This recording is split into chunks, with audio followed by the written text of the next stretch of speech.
God is a good God. Dieu est un bon Dieu.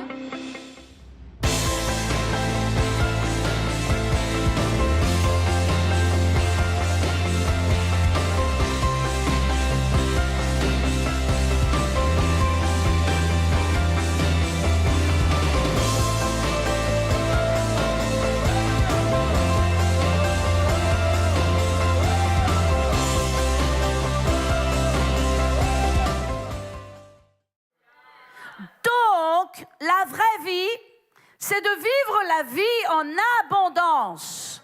C'est de vivre cette nouvelle vie que Jésus m'a donnée. Et je ne veux rien de moins que ça. Alléluia. Et Dieu ne veut rien de moins que cela pour toi. Amen. Est-ce que tu la veux, cette vie, ce matin? Alors, il va falloir que tu entendes ce message. Et non seulement ce message, mais cette série de messages qui vont te remettre sur la parole de Dieu pour que tu vives la vraie vie. À chaque fois que tu t'écartes de la parole de Dieu, tu t'écartes de la vraie vie, de la vie nouvelle, de la bonne vie, de la vie de victoire pour toi. Mais quand tu te remets dans la parole de Dieu, tu peux vivre la vraie vie. Et moi, je veux vivre la vraie vie. Et je dis adieu à la mauvaise vie. Et je dis adieu à tout ce qui n'est pas la vie de Dieu pour moi. Vous dites peut-être ce matin, mais qu'est-ce que c'est la vraie vie? La vraie vie, c'est la vie pour laquelle tu es né. Tu es né sur la terre pour vivre une vie. Et pas n'importe quelle vie. Tu es né sur la terre pour vivre une vie puissante. Une vie belle, une vie heureuse, une vie épanouie. Une vie de victoire. Alléluia. Vivre la vraie vie, c'est vivre la vie pour laquelle tu as été créé.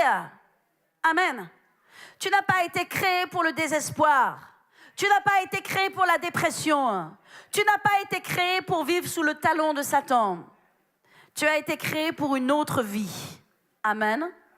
Vivre la vraie vie, c'est vivre cette vie pour laquelle Jésus est mort pour toi. Amen. Cette vie que Dieu avait prévue à l'origine. Amen. La vie que Dieu avait prévue pour toi et moi à l'origine. Nous allons y revenir ce matin parce que, vous savez, dans la Bible, tout est en deux. On voit l'Ancien Testament et le Nouveau Testament. Amen. On voit le premier Adam et le deuxième Adam. On voit une première alliance et une deuxième alliance. Mais j'aimerais vous dire, il y a eu un premier arbre et il y a eu un deuxième arbre. Le premier arbre, ça a été l'arbre de la malédiction, l'arbre de la connaissance du bien et du mal. Mais il y a eu un deuxième arbre qui est l'arbre, n'est-ce pas, de la croix de la vie éternelle. Amen. Pour vivre la vraie vie, j'ai besoin de revenir à l'origine. Amen. C'est pourquoi ce matin, je vais commencer cette série de messages dans lequel je vais enseigner les 7 vérités de la rédemption, les 7 bienfaits de la rédemption, les 7 révélations que vous devez avoir à l'intérieur de vous à propos de la rédemption. Dis à ton voisin, tu as besoin de connaître les 7 vérités de la rédemption. Mes amis, pour vivre la vraie vie et pour vivre la meilleure vie, et le jour où tu t'écartes des 7 vérités de la rédemption, et tu verras que j'enseignerai sur les 7 noms rédemptifs de Dieu dans la Bible, alléluia, lorsque tu t'écartes de ces 7 vérités de la rédemption, tu ne vis plus la vraie vie, la bonne vie, cette vie puissante que Dieu a pour toi. Amen, amen, amen. C'est pourquoi on a besoin d'être informé, on a besoin d'être rappelé. Alléluia. Si vous le croyez, dites amen ce matin. Pour commencer mon message, je veux qu'ensemble, nous retournions là où tout a commencé. Parce que nous avons besoin de comprendre les choses. Alléluia. Nous avons besoin de comprendre et pour comprendre, il nous faut retourner là où tout a commencé. Il nous faut retourner à l'origine. Donc, comme vous avez vos Bibles, alléluia, vous allez tourner avec moi dans la Genèse. Amen, amen, amen, amen. C'est là où tout a commencé. Où est-ce que tout a commencé? Tout a commencé dans le jardin d'Éden. Amen. Alléluia. Et c'est là que nous pouvons tout comprendre parce que l'ennemi n'a pas changé. Mais aussi, j'aimerais vous dire, Dieu n'a pas changé. Et il est le même. Amen. Si vous êtes avec moi, regardez dans Genèse 2. Et nous allons lire un bon passage de la Bible. Ça va pour vous? Amen, amen, amen. Genèse 2, à partir du verset 4. On va voir comment Dieu avait fait les choses. Il est écrit, voici les origines des cieux et de la terre. Lorsque l'Éternel, Dieu fit la terre et les cieux, il n'y avait aucun arbuste, et il n'y avait encore rien sur la terre. Amen. Il est écrit verset 6, mais une vapeur s'éleva de la terre et arrosa toute la surface du sol. Alors l'Éternel forma l'homme de la poussière de la terre, il souffla dans ses narines le souffle de vie, et l'homme devint une âme vivante. Puis l'Éternel planta un jardin. Donc nous voyons au départ, il n'y avait rien. Dieu avait créé toutes ces choses. Il n'y avait pas d'herbe, il n'y avait pas d'arbre. Mais Dieu ici, il plante un jardin en Éden. Et j'aimerais que vous sachiez que le mot Éden veut dire délice. Amen. Le jardin d'Éden était le jardin des délices. C'était un jardin délicieux. Et il y mit l'homme qu'il avait formé, et l'Éternel fit pousser du sol des arbres de toute espèce, agréables à voir et bons à manger, l'arbre de la vie au milieu du jardin, et aussi l'arbre de la connaissance du bien et du mal. Un fleuve sortait d'Éden pour arroser le jardin, et de là il se divisait en 4 bras. Le nom du premier est Pishon, c'est celui qui entoure tout le pays de Havila, où se trouve l'or. Amen. L'or de ce pays est pur, on y trouve aussi du bédlium et de la pierre d'onyx. Le nom du second fleuve est Guillon, c'est celui qui entoure tout le pays de Cush, et le pays de Cush c'est l'Éthiopie. Et le nom du troisième est Hidékel, c'est celui qui coule à l'orient de l'Assyrie. Et le 4e fleuve c'est l'Euphrate, et nous le connaissons, il a toujours ce même nom. Donc le jardin d'Éden n'est pas une fable. Il a un lieu, il a une place. Et Dieu nous a montré à quelle place il se trouvait par rapport aux 4 grands fleuves qui le traversaient. Amen. Il y a l'Assyrie, qui existe encore aujourd'hui, bien sûr, le peuple assyrien et toute l'histoire de l'Assyrie. Et il y a l'Éthiopie et il y a l'Euphrate. Donc, nous pouvons voir dans la géographie où est-ce qu'il se trouve. Vous savez, c'est une tragédie, écoutez-moi bien, c'est une tragédie que dans nos écoles et aussi au catéchisme que les enfants peuvent avoir, que l'on leur apprenne et qu'on leur dise que la création de la terre, que le jardin d'Éden, que Adam et Ève étaient une fable. Voilà ce qui est enseigné aux enfants. Voilà ce que l'on apprend. C'est une fable, c'est une image. Mais c'est dramatique, c'est tragique, parce que le jardin d'Éden n'est pas une fable. Parce que ce que Dieu nous montre là et sur lequel il prend le temps de mettre des détails n'est pas une image, c'est la réalité. Et nous qui sommes les enfants de Dieu, qui sommes le peuple de la Bible, nous croyons que le jardin d'Éden a véritablement existé, tout comme Adam et Ève et toute la création. Parce que si vous enlevez le jardin d'Éden, il n'y a plus de créationnisme. Alors nous laissons prospérer les théories qui ne sont que des théories de l'évolutionnisme, qui ne sont que des théories. Je fais juste une parenthèse. Est-ce que quelqu'un m'entend ce matin? Amen. Si il n'y a pas le jardin d'Éden et si il n'y a pas toute cette histoire, alors Satan n'existe pas, il n'y a pas de diable et il n'y a pas non plus de péché. Et donc, il n'y a pas besoin de salut et il n'y a pas besoin de rédempteur. Et voyez comment le diable est rusé et combien il est habile dans ses doctrines pour infiltrer la tromperie et la séduction. Mais nous sommes là pour dire absolument le jardin d'Éden, le jardin des délices a existé. Amen. Adam et Ève ont existé, Satan et le péché existent et l'humanité a besoin d'un sauveur. Et il n'y a qu'un sauveur et son nom est Jésus-Christ. Alléluia. Gloire à Dieu. Amen. Et donc, où est-ce que nous en sommes? Il est écrit au verset 15, « L'Éternel prit l'homme et le plaça dans le jardin pour le cultiver et pour le garder. Et l'Éternel lui donna cet ordre, tu pourras manger de tous les arbres du jardin, mais tu ne mangeras pas de l'arbre de la connaissance du bien et du mal, car le jour où tu en mangeras, tu mourras. » C'est clair pourtant, hein? L'Éternel Dieu dit, il n'est pas bon que l'homme soit seul, et voici qu'il lui fait une aide semblable. Alléluia.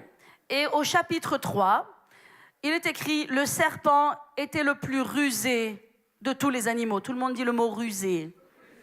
Il n'est pas dit le plus beau, il n'est pas dit le plus gentil, il n'est pas dit le plus charmant, il est dit le plus rusé.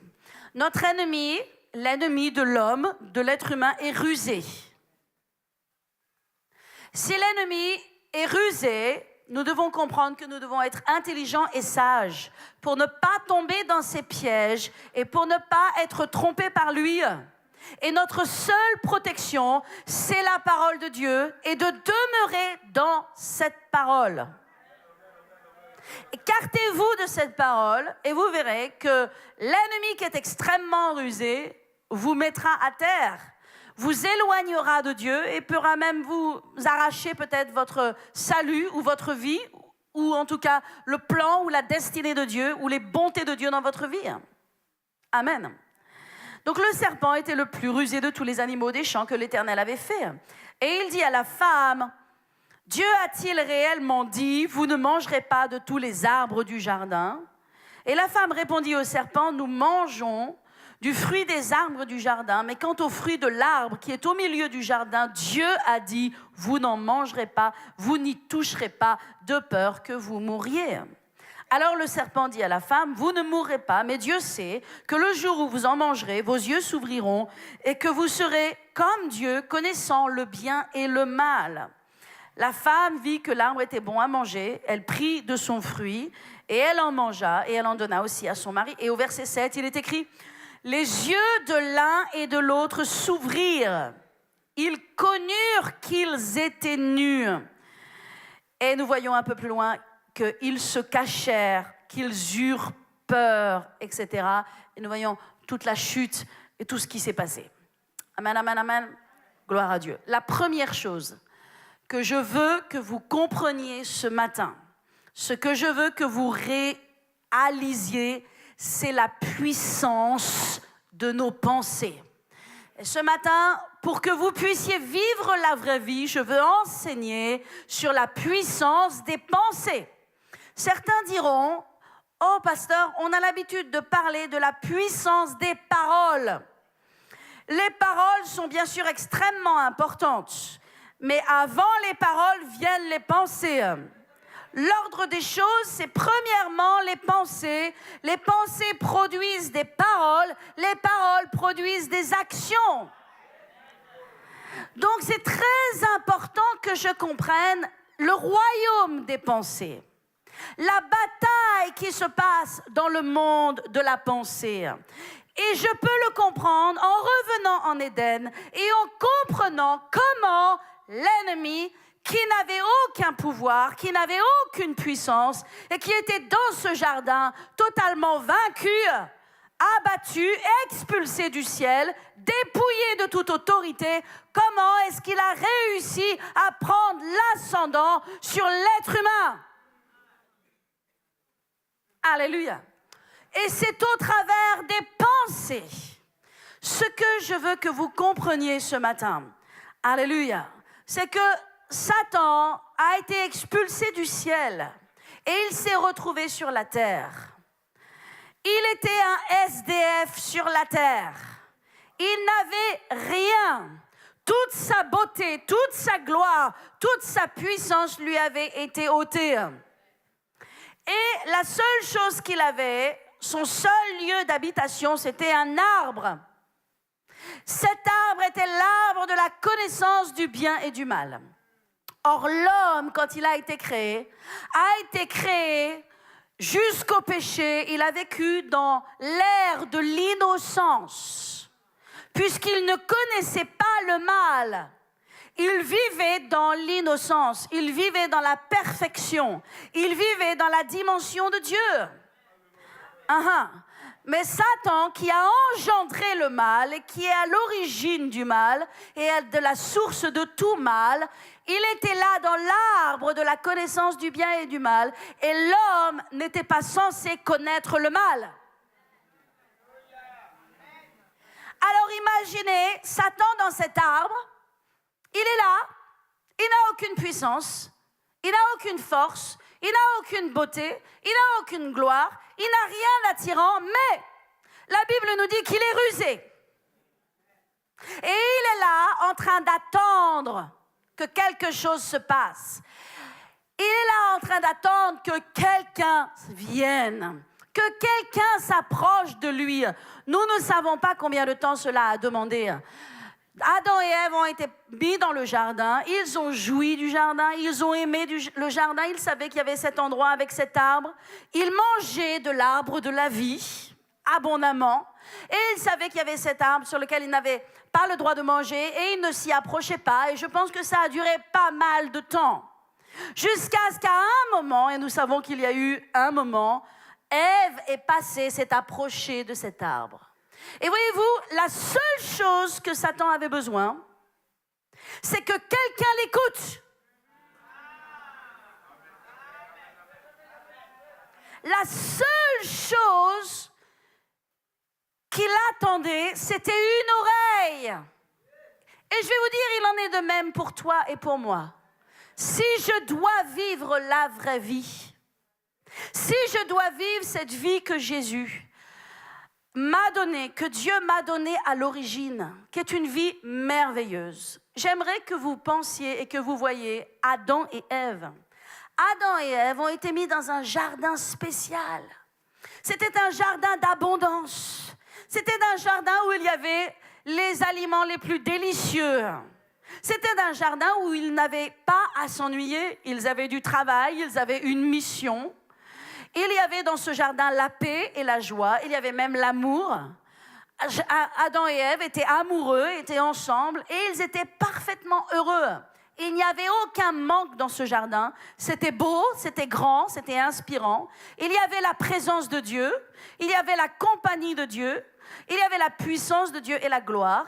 Il y avait absolument tout ce dont l'être humain a besoin. L'être humain a besoin d'un lieu inspirant. Il a besoin de nourriture. Il a besoin de paix et de joie. Il a besoin aussi d'accomplissement, de se réaliser, de faire des choses intelligentes. Il a besoin de réfléchir et de développer. L'être humain a besoin d'amour. Il a besoin de relations. Il a besoin d'amitié. Il y avait dans le jardin tout ce dont l'être humain avait besoin. Alléluia. Amen. Si vous voulez vivre la vraie vie, et donc vivre cette vie que Dieu avait prévue pour Adam et Ève, je vais vous dire une chose, bien souvent nous ne vivons pas cette vie.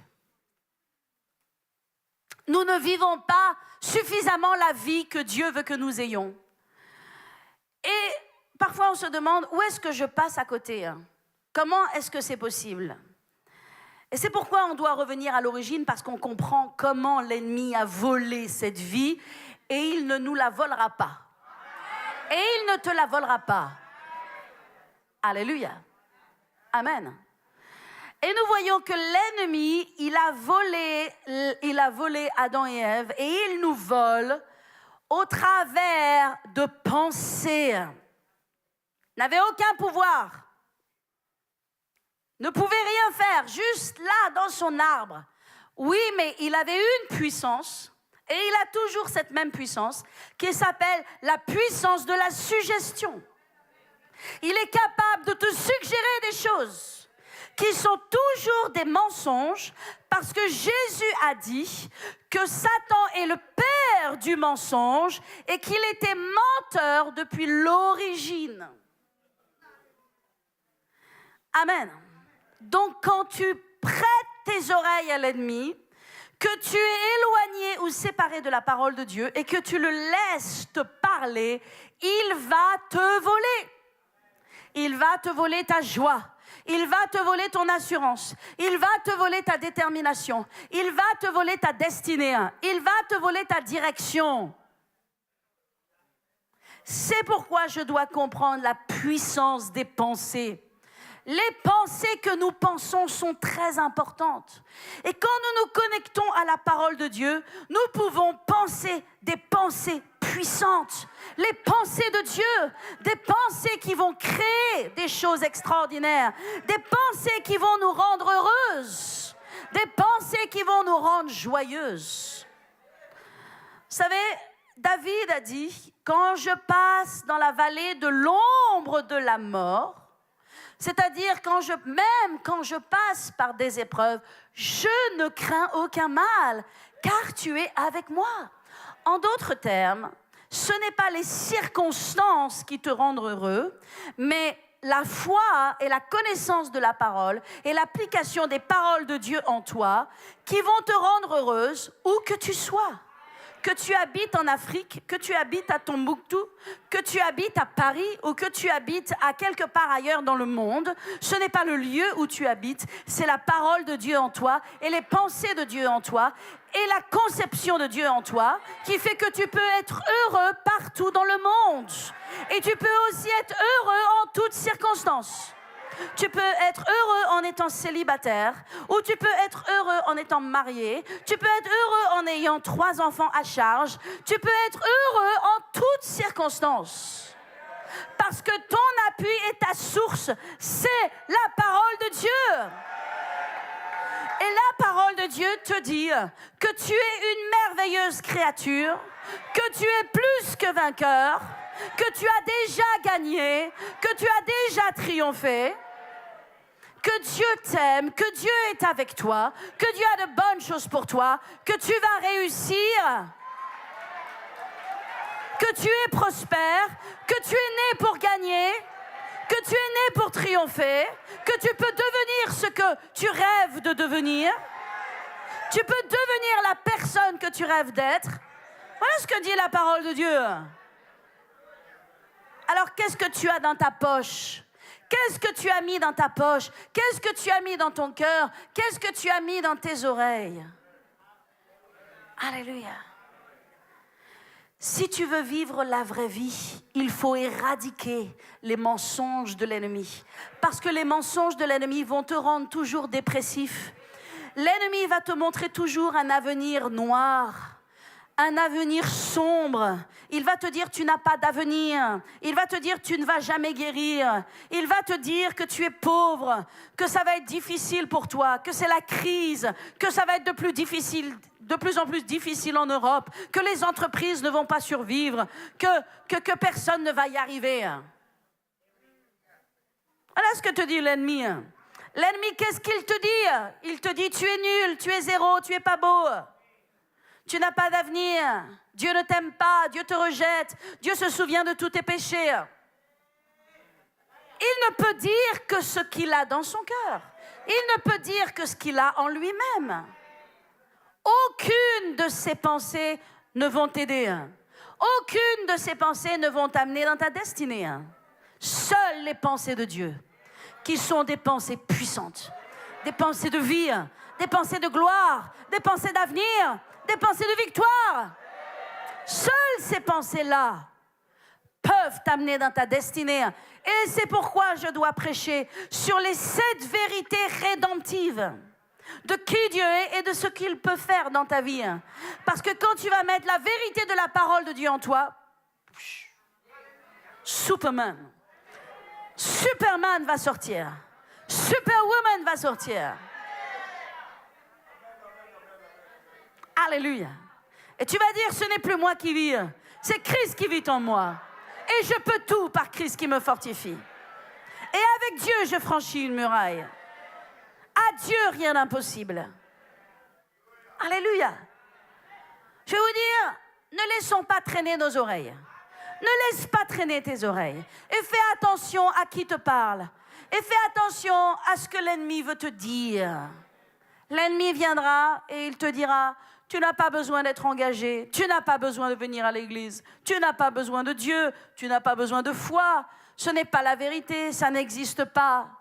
Qu'est-ce que l'ennemi te dira? Tu n'as pas besoin de donner, tu n'as pas besoin de te consacrer, tu n'as pas besoin de faire tant d'efforts. Voilà ce que l'ennemi te dira. Il est dangereux. Ses pensées sont dangereuses. La seule chose qu'il avait besoin, c'est que Ève s'arrête devant cet arbre et qu'elle écoute. Si ça s'est passé pour Adam et Ève, alléluia, ça veut dire que vous et moi, vous savez, le diable n'a pas changé et Dieu n'a pas changé. Ça veut dire que vous et moi, nous devons faire très attention aux pensées qui nous traversent. Amen. Et parfois, il y a des temps dans notre vie, et il y a des saisons dans notre vie où nous ne nous en rendons pas compte, mais nous pouvons être harcelés de pensées démoniaques. Et c'est vrai, je parlais avec une personne il y a quelque temps qui est venue me voir en rendez-vous et qui m'a parlé, et je lui disais, nous sommes dans une saison de prière où nous prions pour les gens parce que nous savons que l'ennemi veut les harceler dans leurs pensées, avec toute espèce de pensée négative et toute espèce de circonstances pour les déconnecter, les détacher, les éloigner de Dieu, les éloigner de la destinée et de l'appel de Dieu sur leur vie. Et parfois, il y a des saisons, et c'est vrai que nous sommes particulièrement dans la prière dans ce sens-là, et nous avons déjà gagné. Amen. Mais j'aimerais simplement vous dire, une personne est venue me voir, et j'apprécie que cette personne soit venue me voir, mais pour que vous compreniez parfois les combats que l'on peut avoir dans nos pensées, et que les pensées que nous avons ne sont pas que des pensées naturelles, et les choses que nous pensons, il y a bien sûr des pensées injectées, des pensées qui viennent tout droit de l'ennemi, et nous devons les identifier.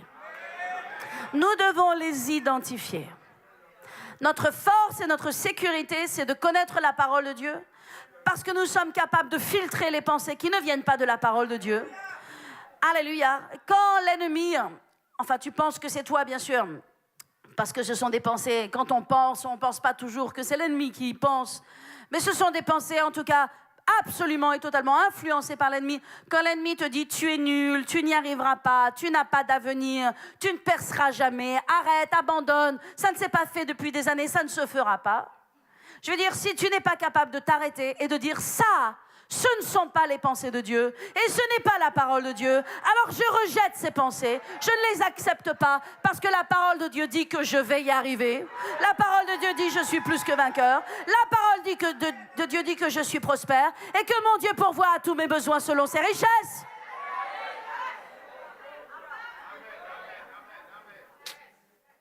Si tu ne fais pas ça, tu vas te laisser assaillir par les pensées de l'ennemi. Alléluia. Il y a une personne qui est venue me voir et qui m'a dit, pasteur, j'étais à l'église dimanche dernier et j'ai entendu Dieu me dire, comment Dieu lui a dit? Dieu me dire, fais attention parce que l'ennemi aimerait te déconnecter, mettre inimitié entre toi et ton pasteur.